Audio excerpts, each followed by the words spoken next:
Yeah, Mike, I couldn't agree more. And you're right. The question in this case is she a liar or isn't she a liar? And I was talking to Judge Ashley saying, you know, is it possible that this was a Sid's death and she just, as a young person, wasn't ready to tell that story?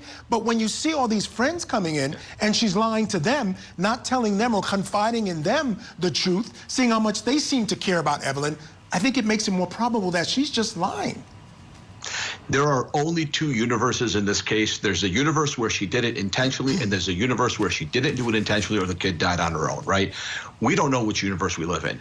It would be a tragedy if we live in the universe where she did it intentionally and she gets acquitted, or she gets a reduction to manslaughter, or vice versa. Either one would be a tragedy. The purpose of this case, obviously, to see it through. Lying after the fact, look, there's a lot of people who lie and it starts in their childhood, right?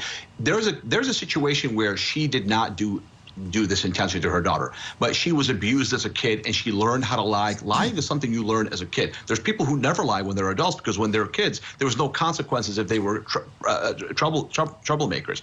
And then there were kids that would be beaten and abused and they grow up and they lie about anything. So we just don't know. It's tough. It's very, very, very difficult.